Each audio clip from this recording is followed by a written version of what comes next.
Look at this place. A stretch of tidal water so still it holds the sky. A shoreline of salt marsh and mud.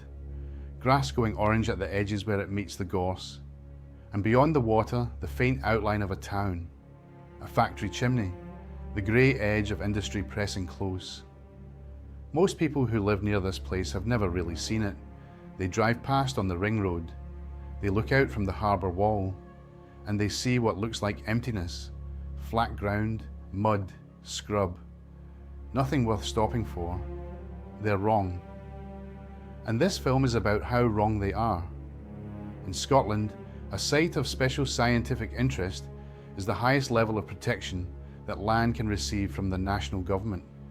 To earn that designation, a site has to be genuinely exceptional. Not just pleasant, not just attractive. Exceptional in terms of what it supports, what it shelters, what can't be found anywhere else. Bogside Flats is one of those places, at the mouth of the rivers Garnock and Irvine in North Ayrshire. It covers 254 hectares of mudflat and saltmarsh. It was formally recognised under law for a reason. Nature Scot calls it a defining fact. This is the only extensive expanse of saltmarsh and mudflats on the entire Scottish coastline, from the Solway Firth in the south to the Inner Clyde Estuary in the north. Say that again slowly. Between the Solway and the Clyde, that's 200 miles of coastline. In all of that distance, this is the only place where saltmarsh and mudflat exist at scale. That's not a minor distinction. That's a statement of irreplaceability. Saltmarsh isn't glamorous. It doesn't photograph like a mountain or a waterfall. But it's among the most productive coastal habitats on Earth. It filters water, it holds carbon, it buffers shorelines against erosion, and it feeds.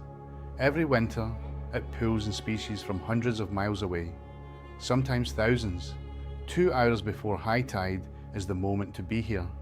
The water rises, the birds are pushed forward, concentrating onto the mud in front of you. Curlew, greenshank, lapwing, golden plover, black-tailed godwit. At Bogside, they've recorded 69 curlew sandpipers in a single autumn. Hen harrier drifts low over the racecourse grassland. Short-eared owl quarries the ground. 68 breeding bird species have been recorded across the estuary. 9 are on the red list. 25 are amber listed. These aren't casual visitors. This is a place they depend on. Now look north, beyond the SSSI boundary, past the line on the map where the legal protection ends. What you see from the air is something strange and extraordinary.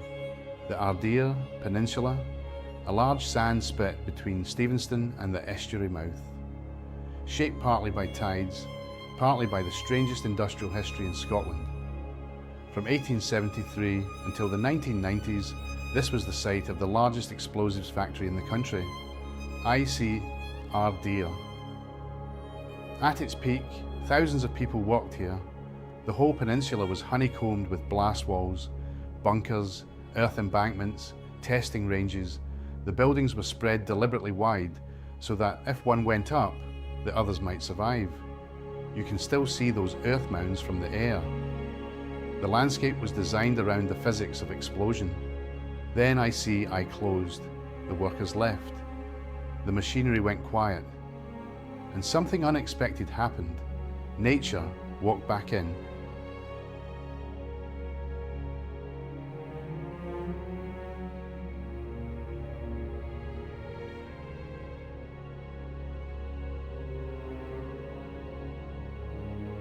"40 years isn't a long time, not in geological terms, but 40 years of reduced human interference is enough. The dunes that had been suppressed began to move again. Birch and willow colonised the old compounds. Wetlands formed in the blast craters and drainage ditches. And into all of this came the invertebrates, drawn by the warmth of the sand. The dead wood in the unmanaged plantations. The flowering plants on the disturbed ground. What they found stopped researchers in their tracks. Bug Life documented it, along with the Scottish Wildlife Trust, RSPB Scotland, Butterfly Conservation and Plant Life. Over 1,500 species of plants and animals have been recorded across the Garnock Estuary as a whole.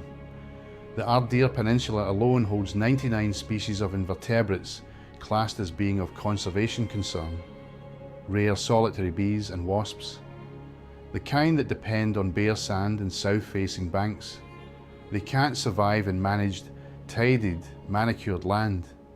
They need the kind of place that looks, to the casual eye, like it's been abandoned. Stephen Falk is one of the leading experts in Britain on aculeate insects.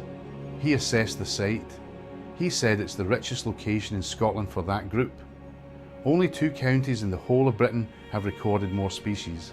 The entire peninsula has been called the best site for bees in Scotland. Not a good site, the best. So here's the question this film is asking. Bogside Flats deserves protection. It's the only place of its kind on 200 miles of coast. The wider Garnock Estuary is the most species-rich coastal site in the region. The Ardeer Peninsula supports creatures found nowhere else in Scotland. So why does the protected boundary stop where it does? Look at where the SSSI ends, where the unprotected land begins. The mud and saltmarsh don't know about that boundary. Neither do the bees, neither do the birds. The land carries on, the ecosystem carries on, the legal protection doesn't. In 2022, BirdLife and a coalition of conservation organisations formally called on NatureScot. They asked for SSSI designation to be extended to cover the whole Garnock Estuary. NatureScot agreed the case warranted investigation. That investigation began. By October 2025, 3 years had passed. No designation. The coalition wrote again, urgently. They wrote to the Chief Executive of NatureScot. Their letter was backed by the Ardeer Action Group, the Scottish Wildlife Trust, RSPB Scotland, Butterfly Conservation and Plant Life. Still, the process moved slowly. And while the paperwork moved slowly, the land didn't wait.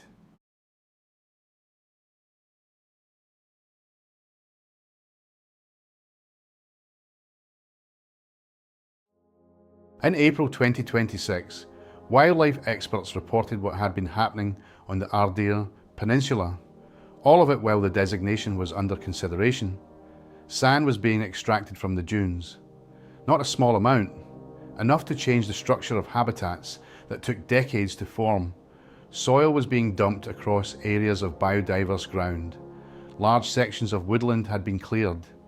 The unmanaged woodland that had become a refuge for rare saproxylic beetles and insects.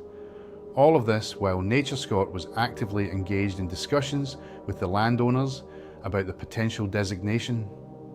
Roger Hissett from the Ardeer Action Group said what many local naturalists were thinking after more than a decade of campaigning. It's tragic, he said, to see a developer determined to destroy the special and rare habitats of this peninsula. It's sad that this attitude still persists. In the 21st century, just when the area is being considered for protection, for the benefit of future generations, that phrase, for the benefit of future generations, that's the thing about wild land. It doesn't belong to the people who are standing on it right now. It belongs, in some more honest sense, to the ones who aren't yet born. The child in 30 years, walking out onto a dune, finding something that has no name they recognize. The person who doesn't yet exist, who might need, more than anything, to stand somewhere that hasn't been arranged for profit. We're the ones deciding what they get. There's an argument, always, made about places like this. They say it's doing nothing, that it's brownfield. It was industrial. Contamination cancels any claim to sentiment. That argument has already been answered by the land itself. 40 years after ICI closed, this peninsula holds more invertebrate species than almost anywhere else in Scotland. The land was damaged, contaminated, used hard for over a century, and then it healed itself. It produced something rare, something that scientists travel to study and document. The argument that damaged land can't become precious land isn't supported by what happened at Ardeer. What happened at Ardeer is the opposite of that argument. It's proof. Recovery is possible. Wildness can return. The categories we put on land aren't permanent facts. They are choices. From the air, this whole stretch of coast looks like one thing. Estuary, peninsula, saltmarsh, dune, all connected by tides, wind, and the movement of thousands of creatures. The boundary on the map is invisible from up here. The legal line that separates protected from unprotected, invisible. The land doesn't recognize it. Maybe, eventually, the law will catch up with the land. But there's a vision of events in which it doesn't, in which the process moves slowly. The dunes continue to disappear, quietly, section by section. And in 20 years, someone stands here and tries to explain what used to be there. This film isn't asking you to be angry. It's asking you to look, to understand what's here, to know that this isn't wasteland, that it never was. There is a word for what this place is, a precise word, an official word, a word that has been carefully considered. That word is irreplaceable.